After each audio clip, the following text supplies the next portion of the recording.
Devant 12 membres de ma famille, ma mère a délibérément repoussé l'assiette de steak de premier choix loin de moi et a dit « C'est cher. Ce n'est pas pour toi. Si tu en veux, achète-le toi-même. » Ma sœur a souri d'un air suffisant et a ajouté « Les pauvres ne peuvent s'offrir que du pain. » Je n'ai rien dit. Discrètement, j'ai ouvert mon application bancaire. Puis le téléphone de ma mère a vibré au son d'un SMS de la banque. Je m'appelle Trisha. J'ai 28 ans et je suis le distributeur automatique invisible pour ma famille. Mais il n'a fallu qu'un seul dîner pour fermer cette banque pour toujours. Devant 12 parents dans une salle à manger privée de luxe, ma mère a délibérément repoussé une assiette de steak de premier choix loin de moi. La lourde céramique a raclé bruyamment sur la table en verre, s'arrêtant juste devant ma sœur aînée. Toute la table est devenue silencieuse. Les serveurs dans leurs costumes impeccables ont même reculé d'un pas, n'osant pas intervenir. Ma mère m'a regardé avec un pur dédain. « Cela n'a pas été acheté avec ton argent », a-t-elle annoncé à voix haute, s'assurant que chaque oncle et tante puissent l'entendre. « C'est cher. Ce n'est pas pour toi. Si tu en veux, achète-le toi-même. Tu peux manger du pain. » Ma sœur aînée n'a même pas levé les yeux. Elle a simplement souri d'un air suffisant, faisant glisser son couteau dans la viande tendre. Elle a raison. Les pauvres ne peuvent de toute façon s'offrir que du pain, a-t-elle ricané. Quelques parents ont même gloussé. Ils m'ont tous regardé, attendant ma réaction. Ils s'attendaient à ce que je pleure, que je m'enfuis ou que je fasse une scène. Je n'ai rien fait de tout cela. J'ai simplement pris un morceau de pain grillé, j'en ai pris une bouchée, et j'ai discrètement ouvert mon application bancaire sous la table. En 3 pressions précises, j'ai coupé la bouée de sauvetage financière qu'il vidait en secret depuis des années. Quelques secondes plus tard, le téléphone de ma mère a vibré agressivement au son d'un SMS de la banque. C'était le moment exact où leur monde de fausses richesses s'est complètement effondré. Si vous voulez voir comment j'ai exposé leurs mensonges, les ai laissés avec une facture énorme qu'ils ne pouvaient pas payer, et suis parti complètement libre, cliquez sur ce bouton d'abonnement, laissez un j'aime, et plongeons dans l'histoire. Ma sœur Darla a toujours agi comme la riche sauveuse de notre famille. Elle se présentait à tout le monde comme une créatrice de contenu indépendante. En réalité, elle n'avait aucun client payant. Sa routine typique consistait à se réveiller à midi, à commander des repas artisanaux à $30 et à passer des heures à filmer des vidéos de déballage dans notre salon. Elle portait des lunettes de soleil de créateur à l'intérieur et des sacs de luxe juste pour marcher jusqu'à l'allée. Ma mère, Irma, adorait cette image. Irma se vantait constamment auprès des voisins de sa fille aînée très réussie. Je vivais une réalité complètement différente. Je travaillais comme analyste financière senior dans une entreprise du centre-ville. Mes journées commençaient à 6 heures du matin et se terminaient souvent bien après le coucher du soleil. Je regardais des feuilles de calcul, analysais les tendances du marché et gérais des portefeuilles d'entreprise. Grâce à mon revenu stable, je gérais toutes les finances de la famille. Chaque course à l'épicerie, chaque facture de service public et chaque article de luxe que Darla exhibait était discrètement financé par mon salaire. Je ne me suis jamais vanté. Je m'assurais simplement que le ménage continuait de fonctionner efficacement. Mon père, Ryan, n'avait aucune idée de cet arrangement. Il venait de prendre sa retraite de son poste d'ingénieur et dépendait strictement de son épargne retraite. Il menait un style de vie très frugal. Il préparait son propre café nature à l'aube et conduisait une berline vieille de 10 ans. Ryan croyait sincèrement que Darla était un énorme succès financier. Il pensait que sa carrière sur Internet payait pour les améliorations du style de vie somptueux de la famille. Il tapotait souvent l'épaule de Darla, lui disant à quel point il était fier qu'elle prenne soin de sa mère. Je regardais ces interactions quotidiennement. Je gardais ma bouche fermée. J'accordais plus de valeur à la paix dans la maison qu'à recevoir du crédit pour mon argent. La dynamique reposait fortement sur une illusion soigneusement construite. Un mardi après-midi spécifique illustrait parfaitement leur routine quotidienne. Je travaillais à domicile ce jour-là, assise tranquillement à l'îlot de cuisine avec mon ordinateur portable. Le facteur a déposé une pile d'enveloppes par la fente de la porte d'entrée. Le son distinct du papier lourd frappant le parquet a résonné dans le couloir. Irma s'est dirigée vers la porte pour ramasser la pile. Elle a feuilleté les prospectus d'épicerie et les magazines locaux jusqu'à ce qu'elle s'arrête sur une épaisse enveloppe blanche portant un logo de banque bien en vue. C'était un relevé de carte de crédit. Avant même qu'Irma puisse déchirer le seau en papier, Darla a dévalé les escaliers en bois. Elle portait un peignoir en soie et tenait son téléphone en train de s'enregistrer en vidéo. Darla a immédiatement arraché l'enveloppe de la banque des mains de notre mère. « Maman, ne t'inquiète pas. Je m'occupe de tout », a dit Darla doucement. Elle a rejeté ses cheveux en arrière et a souri pour la caméra de son téléphone. « Je prends toujours soin de mes personnes préférées. Tu n'as pas besoin de regarder des factures ennuyeuses. » Irma rayonnait d'une immense fierté. Elle a tendu la main et a tapoté affectueusement la joue de Darla. « Tu travailles si dur, ma chérie. Ne te stresse pas trop à payer pour toutes nos affaires. Nous t'apprécions. » Darla a hoché la tête, a plié l'enveloppe non ouverte en deux et l'a fourrée négligemment dans la poche de son peignoir. Elle a reniflé puis est remontée directement à l'étage sans un mot de plus. Elle n'a pas ouvert l'enveloppe. Elle n'a pas vérifié le solde. Elle a juste caché la preuve physique à mon père. De ma place dans la cuisine, j'ai regardé toute la performance se dérouler. Je ne suis pas intervenu.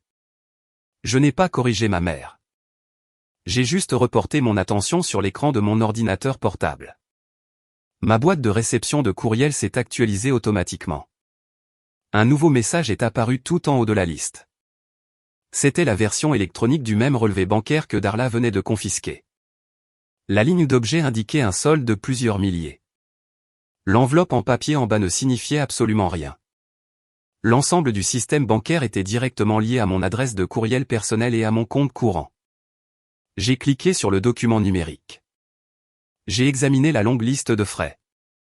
Le relevé incluait l'achat récent de chaussures de créateur de Darla, les produits de soins de la peau haut de gamme d'Irma et plusieurs notes de restaurants coûteuses. J'ai déplacé mon curseur vers le portail de paiement. J'ai sélectionné l'option de payer le solde complet. J'ai autorisé le virement électronique, effaçant instantanément l'énorme dette avec mon propre salaire durement gagné. L'écran de confirmation est apparu, vérifiant que la transaction était terminée. Darla recevait les éloges sans fin. Irma obtenait le droit de se vanter. Je recevais les reçus. C'était notre routine domestique normale. Je payais pour leur fausse réalité et elles ignoraient complètement ma contribution. J'ai permis à cette mascarade financière de continuer mois après mois.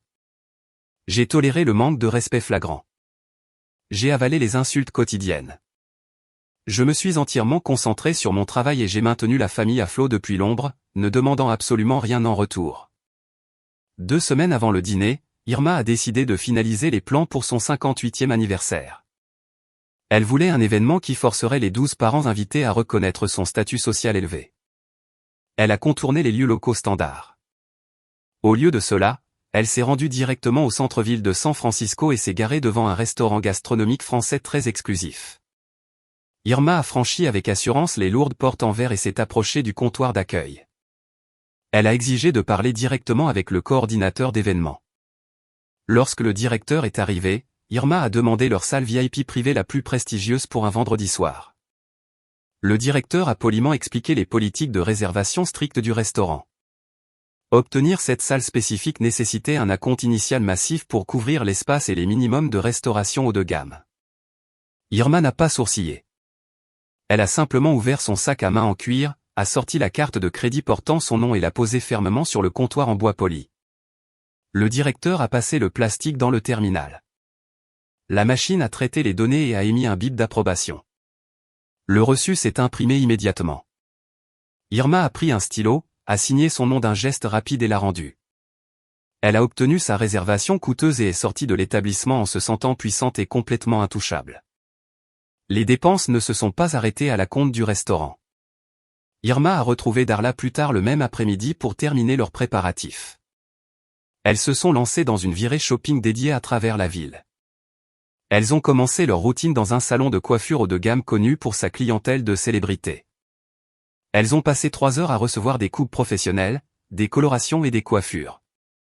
Lorsque le coiffeur a présenté la facture finale à la réception, Irma a produit la même carte. Ensuite, elles se sont rendues à un spa de jour de luxe situé à 3 pâtés de maison. Elles ont réservé des massages des tissus profonds et des soins du visage avancés pour s'assurer d'avoir l'air parfaitement rafraîchi pour la réunion de famille. La carte a été de nouveau passée sans un seul moment d'hésitation. Enfin, elles sont entrées dans une boutique de créateurs haut de gamme. Irma avait besoin d'une toute nouvelle robe à porter pour sa grande entrée. Darla, maintenant son image fabriquée de directrice de création riche, a insisté pour acheter une tenue en soie assortie et une nouvelle paire de talons de créateur. Elles ont empilé une grande pile de vêtements sur le comptoir de caisse. Le caissier a scanné les codes-barres, portant le total à un montant stupéfiant. Irma a tendu la carte une fois de plus.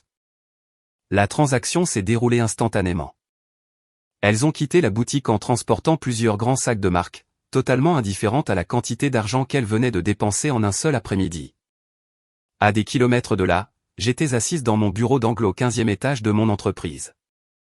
Mes deux moniteurs affichaient des modèles financiers complexes, des rapports trimestriels et des projections budgétaires. Je tapais rapidement sur mon clavier, préparant une présentation obligatoire pour une réunion d'entreprise en fin d'après-midi. Mon smartphone reposait tranquillement sur le bureau en bois, positionné juste à côté de ma tasse de café. Soudain, l'écran du téléphone s'est allumé. Une notification push de mon application bancaire est apparue sur l'écran de verrouillage. J'ai arrêté de taper et j'ai baissé les yeux. L'alerte affichait un débit de plus de $2000 dans un restaurant français à San Francisco. Je n'ai pas pris l'appareil. J'ai gardé mes mains planant au-dessus du clavier. 10 minutes plus tard, l'écran s'est de nouveau illuminé. Une nouvelle notification est apparue, chevauchant la première. Cette alerte montrait une déduction de $400 d'un salon de coiffure haut de gamme. Les notifications ont établi un rythme régulier et prévisible tout au long du reste de ma journée de travail. 1 heure a passé et l'écran a de nouveau clignoté.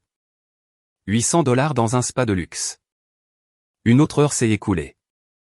$1500 dans une boutique de créateurs. Les chiffres numériques s'empilaient sur mon écran, créant une carte très détaillée en temps réel de leurs mouvements à travers les quartiers commerçants chers de la ville.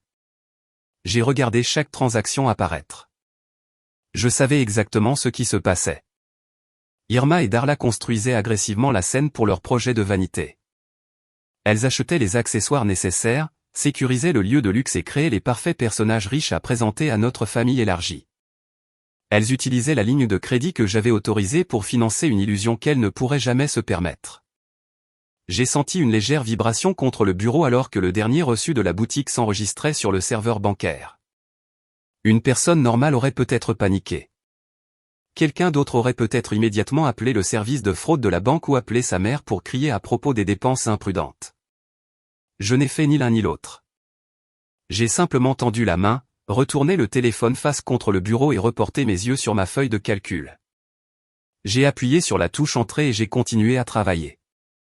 À 7 heures le vendredi soir, mes parents, Darla et moi avons franchi les lourdes portes doubles de la salle à manger privée. 12 membres de notre famille élargie attendaient déjà à l'intérieur. Ils se sont levés immédiatement, nous accueillant avec des acclamations bruyantes et des applaudissements. Le personnel du restaurant avait parfaitement préparé l'espace.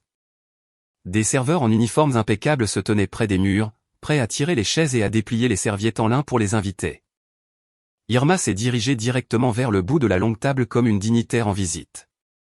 Elle portait son nouveau sac à main de créateur sur son avant-bras, le positionnant délibérément pour que le logo doré soit face au centre de la pièce. Darla a pris le siège immédiatement à sa droite, se prélassant dans l'attention. Je me suis dirigé tranquillement vers l'extrémité opposée et me suis assise près du coin, juste à côté de mon père, Ryan. Les parents se sont installés dans leur siège. Ils ont pris les lourds verres à eau en cristal et ont examiné les couverts en argent poli. Des chuchotements ont circulé autour de la table. Tout le monde reconnaissait le coût exorbitant de la réservation de cette salle spécifique un vendredi soir. L'atmosphère me semblait incroyablement suffocante. L'air était épais de politesse forcée, de faux sourires et d'étalage calculé de richesse. Un serveur s'est approché avec une carte des vins reliés en cuir et l'a tendue à Ryan. Ryan a ouvert le menu, a vu les prix et l'a rapidement refermé, son visage pâlissant légèrement. Irma lui a arraché le menu des mains. Elle a commandé 3 bouteilles du champagne importé le plus cher sans même vérifier l'étiquette de prix. Darla insiste pour que nous ne buvions que le meilleur ce soir, a annoncé Irma au serveur, désignant fièrement sa fille aînée. Un cousin assis en face de la table s'est penché en avant et a pointé directement l'accessoire en cuir posé à côté de l'assiette d'Irma. Darla a acheté un si beau sac à main à ta mère. J'ai vu ce modèle exact dans un magazine de luxe la semaine dernière. Il coûte une fortune. Irma a souri vivement. Elle a passé sa main sur le cuir lisse, s'assurant que tout le monde remarque sa manucure fraîche. Oui, c'est vrai. Darla me gâte toujours. Elle ne regarde jamais le prix quand il s'agit de sa famille. Tante Wanda, assise à 2 chaises de là, a croisé les mains sur la table. Elle a regardé Darla avec une pure admiration. Ta sœur sait vraiment comment prendre soin de la famille. Il faut un type de succès très spécial pour se permettre un lieu comme celui-ci pour un dîner d'anniversaire, plus tous ces cadeaux. Tu dois incroyablement bien t'en sortir avec ta création de contenu. Darla a agité la main d'un air dédaigneux, jouant parfaitement le rôle d'une humble millionnaire. Ce n'est rien, tante Wanda. La famille passe avant tout. Je veux juste que ma mère ait la célébration qu'elle mérite vraiment. Les parents ont hoché la tête à l'unisson. Ils ont levé leur verre d'eau vers Darla en un toast silencieux. Ryan a souri à sa fille aînée, clairement fière, bien qu'il ait toujours l'air un peu déplacé dans son costume délavé. Je suis restée complètement silencieuse. J'ai gardé mes mains soigneusement croisées sur mes genoux. Tante Wanda a déplacé son regard vers le bas de la table. Ses yeux se sont fixés sur moi. Elle a incliné la tête et a levé un sourcil très critique. Alors, que fais-tu exactement, Trisha ? A-t-elle demandé, sa voix portant facilement par-dessus la musique de fond douce, toujours à travailler derrière un bureau ? La conversation autour de la table s'est arrêtée. Plusieurs parents ont tourné la tête pour regarder mon coin. Je suis analyste financière, ai-je répondu d'un ton égal, en soutenant son regard. Tante Wanda a laissé échapper un rire court et dédaigneux. Ah oui. Des chiffres et des feuilles de calcul. Cela semble très épuisant et pas très gratifiant financièrement, j'imagine. Tout le monde ne peut pas avoir le talent créatif et la liberté financière totale de Darla. Quand vas-tu te décider à offrir quelque chose de bien à tes parents ? Avant que je puisse même formuler une réponse, Irma s'est penchée en avant et a interrompu. Trisha fait juste de la saisie de données de base, a dit Irma à voix haute. Elle est assise dans un minuscule box toute la journée. Son entreprise la paie à peine assez pour couvrir son essence et ses déjeuners de base. Elle n'a aucune ambition réelle pour améliorer sa vie. Irma a regardé autour de la table, s'assurant que chaque parent écoutait ses paroles. Elle vit toujours à la maison parce qu'elle ne peut tout simplement pas se permettre de vivre de manière indépendante. Si nous ne la laissions pas rester, elle serait en difficulté dans la rue. Darla essaie de l'inspirer, mais certaines personnes sont simplement faites pour être des suiveurs. Elle dépend entièrement de nous. Un lourd silence est tombé sur ma section de la table. Ryan s'est agité inconfortablement sur sa chaise et a baissé les yeux sur son assiette vide. Il s'est raclé la gorge, mais a choisi de ne pas parler. Les autres parents ont échangé des regards entendus. Quelques-uns d'entre eux ont hoché la tête en accord avec l'évaluation sévère d'Irma. Ils m'ont regardé avec un mélange de pitié profonde et de supériorité flagrante. Ils ont peint une image complètement unifiée.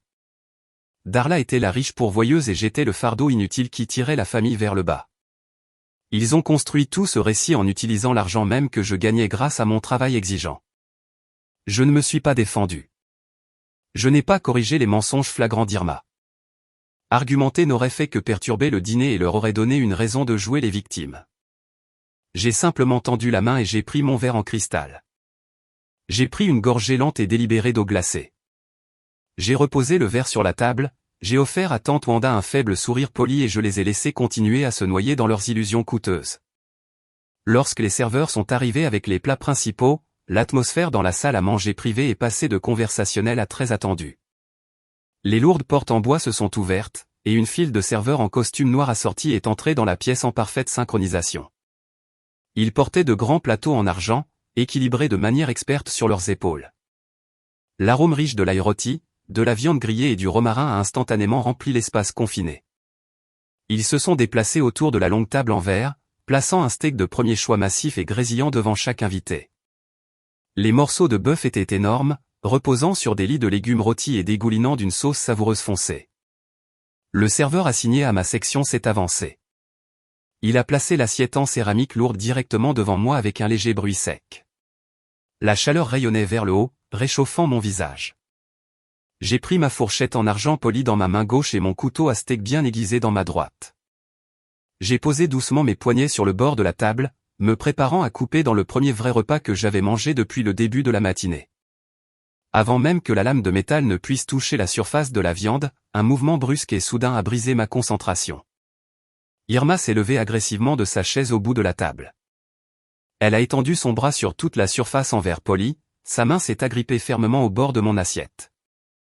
D'un coup sec et puissant, elle a retiré le lourd plat en céramique de sous mes mains. Le fond rugueux de l'assiette a raclé bruyamment contre le plateau de table en verre, produisant un grincement strident qui a instantanément coupé la musique de fond douce. Elle a fait glisser le steak de premier choix directement le long de la table, l'arrêtant juste en face de Darla. Irma m'a fusillé du regard. « C'est cher », a-t-elle déclaré à voix haute. Sa voix était tranchante et totalement dépourvue de toute chaleur maternelle. « Ce n'est pas pour toi. Si tu en veux, achète-le toi-même. » Les mots cruels sont restés en suspens dans l'air, lourds et délibérés. La suite immédiate de son action fut un silence absolu et suffocant. Toute la table de 12 parents est devenue complètement silencieuse. Les fourchettes se sont arrêtées en l'air. Les conversations se sont tues en milieu de phrase. Les yeux se sont dirigés nerveusement entre Irma et moi. Même le personnel professionnel du restaurant s'est figé sur place. Un serveur se tenant à 2 pieds de distance, en train de verser un verre de vin rouge coûteux pour mon oncle, a cessé de verser instantanément.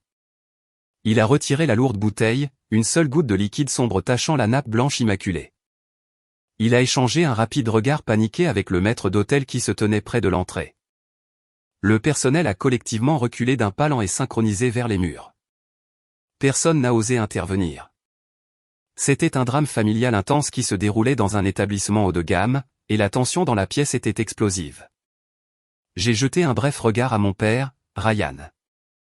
Il était assis, figé sur sa chaise, ses mains agrippant fermement sa serviette en lin blanc.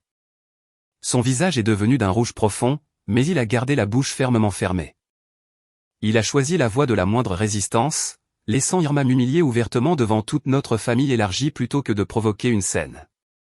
Darla n'avait pas l'air embarrassée. Elle n'avait pas l'air désolée. Elle avait l'air totalement en droit. Elle s'est penchée en avant et a tiré l'assiette volée encore plus près de sa poitrine. Elle a pris son propre couteau et l'a enfoncé dans l'épais morceau de viande. La lame a tranché facilement. Elle a porté un morceau considérable à sa bouche et l'a mâché lentement, maintenant un contact visuel direct et provocateur avec moi tout le temps. Elle a avalé, a essuyé le coin de sa bouche avec une serviette et a laissé échapper un bref ricanement moqueur. Elle a raison, a ricané Darla, sa voix dégoulinant de condescendance. Les pauvres ne peuvent s'offrir que du pain. Plusieurs parents se sont agités inconfortablement sur leur siège rembourré.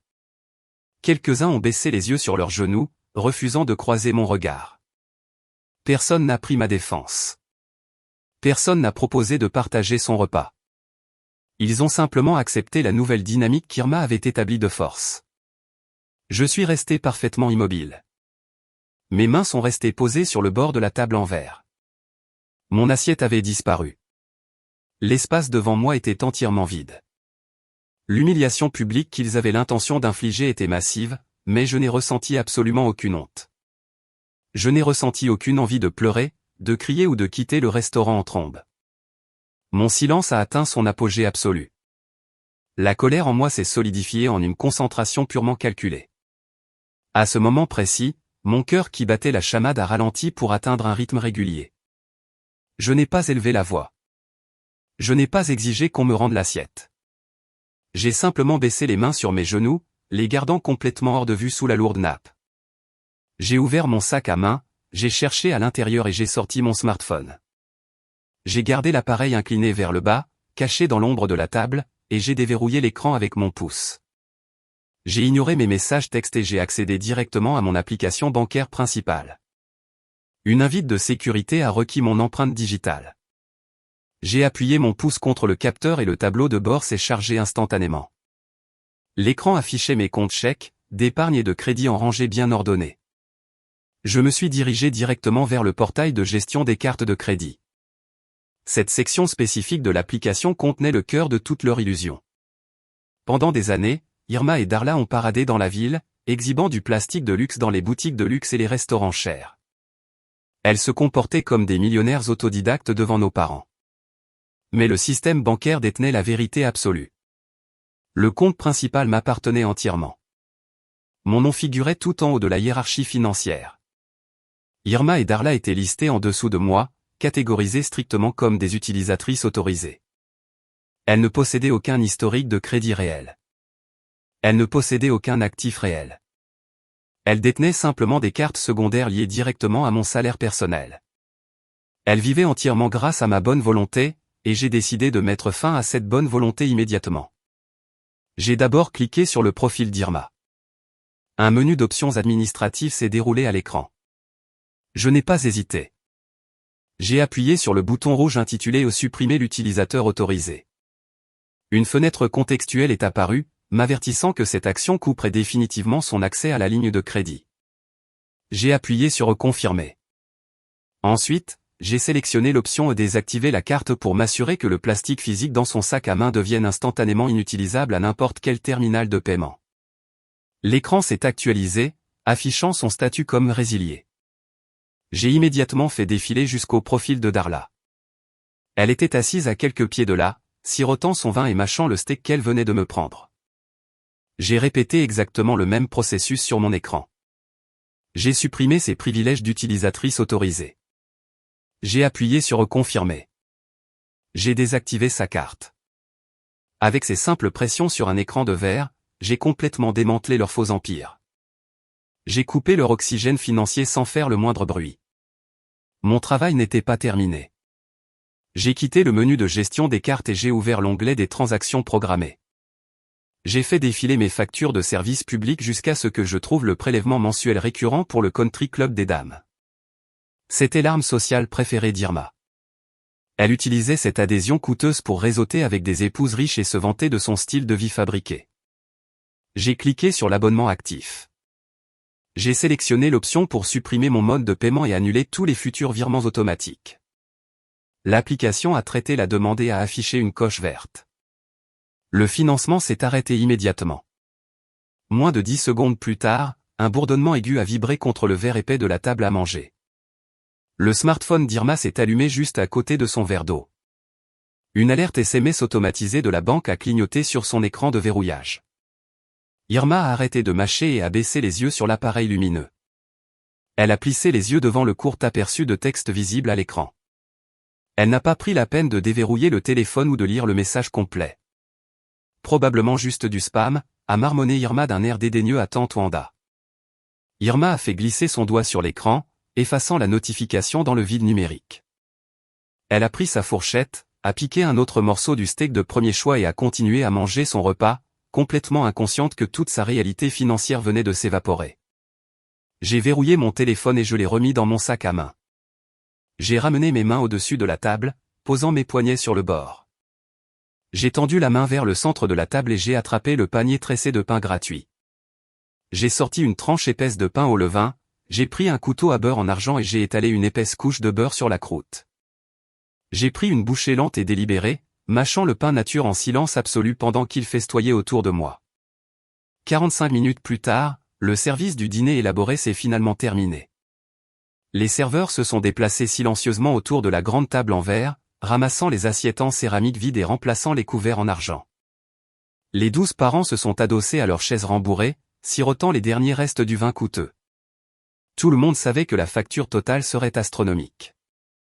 Les lourdes portes doubles se sont ouvertes et le directeur du restaurant est entré dans la salle à manger privée. Il marchait avec un professionnalisme consommé, tenant un élégant dossier en cuir noir dans sa main droite. Il s'est arrêté directement au bout de la table, plaçant doucement le dossier sur la surface en verre juste devant Irma.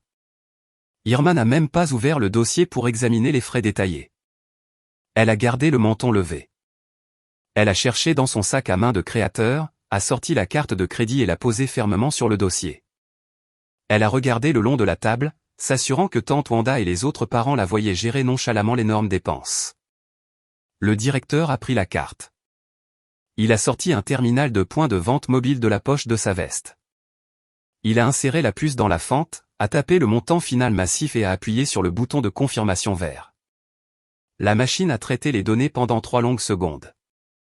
Les engrenages internes ont fonctionné silencieusement. Un double bip aigu a rompu l'ambiance feutrée. Le petit écran numérique a clignoté en rouge. Le mot refusé est apparu en lettres grasses. Le directeur a conservé un sang-froid absolu. Il a discrètement rapproché le terminal de sa poitrine, protégeant l'écran des regards des invités. Il s'est légèrement penché. « Madame, il semble y avoir une erreur avec la carte », a-t-il dit très poliment. « En auriez-vous une autre que nous pourrions utiliser ?» Irma a ricané. Elle a secoué la tête, visiblement agacée par l'interruption. Elle a agité la main, insistant sur le fait que sa machine était cassée et a exigé bruyamment qu'il passe le plastique une seconde fois. À ce moment précis, son smartphone s'est allumé à côté de son verre d'eau. Une nouvelle notification SMS est apparue sur l'écran de verrouillage. Ce n'était pas du spam. Le texte disait « Carte désactivée ». Avant que l'écran ne puisse s'assombrir, une deuxième notification push est apparue, s'empilant directement sur le message texte. C'était un courriel automatisé du Country Club des Dames. La ligne d'objet s'affichait clairement « Échec du mode de paiement ». Darla, assise juste à côté d'Irma, a baissé les yeux sur l'écran illuminé. Ses yeux se sont écarquillés. Elle a lu les mots spécifiques sur les notifications. Elle a lentement levé la tête et m'a regardé droit dans les yeux, en bas de la table. Je l'ai regardé droit dans les yeux en mâchant un morceau de pain. Darla a fait le lien instantanément. Le steak manquant, mon silence total, et maintenant les cartes désactivées, tout prenait parfaitement son sens. Elle a réalisé que j'avais coupé définitivement l'alimentation financière. Elle savait que la ligne de crédit était complètement morte et que l'énorme facture se trouvait juste devant elle.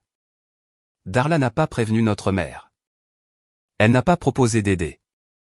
Elle a pris son smartphone et l'a rapidement pressé contre son oreille. « Je dois prendre cet appel », a annoncé Darla brusquement. Elle a repoussé sa chaise, a attrapé son sac à main et est sortie rapidement de la salle VIP par la porte latérale.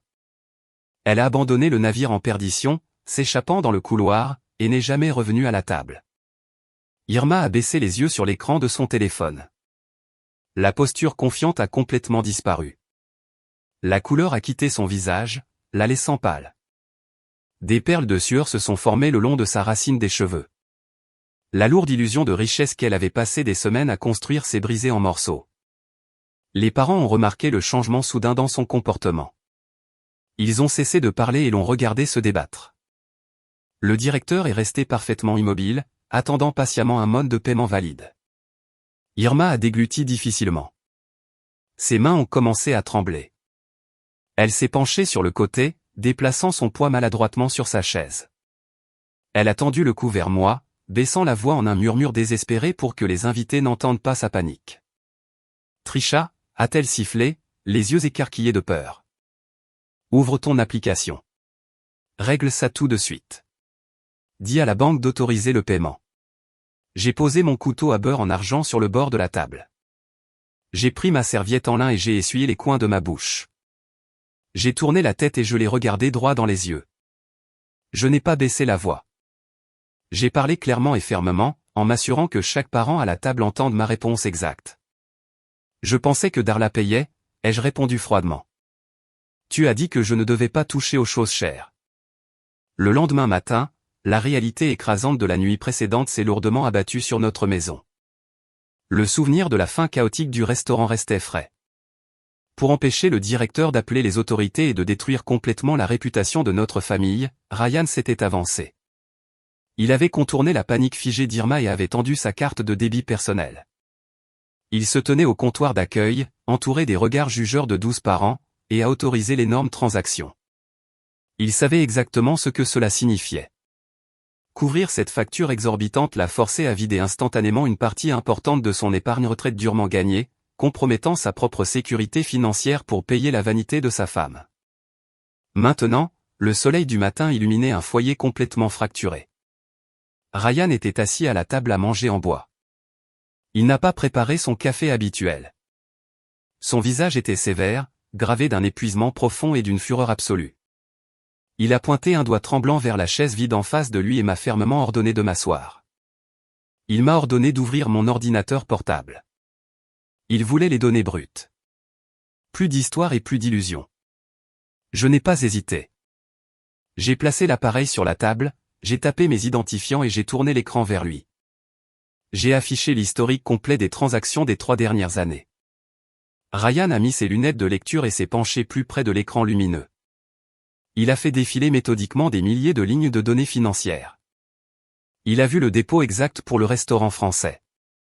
Il a vu les frais récurrents pour le country club des dames. Il a analysé les factures d'épicerie, les paiements de services publics, les frais des boutiques de luxe et les visites coûteuses au salon de coiffure. Il a retracé chaque dollar jusqu'à mes dépôts de salaire d'entreprise. Il a cherché agressivement dans les registres le nom de Darla. Il a cherché des virements entrants, des dépôts en espèces ou des contributions financières de sa fille aînée supposément riche. Il n'a trouvé absolument rien. Les chiffres prouvaient la vérité indéniable. J'ai financé toute leur existence, et Darla n'avait jamais contribué un seul centime. Ryan a refermé l'ordinateur portable d'un coup sec.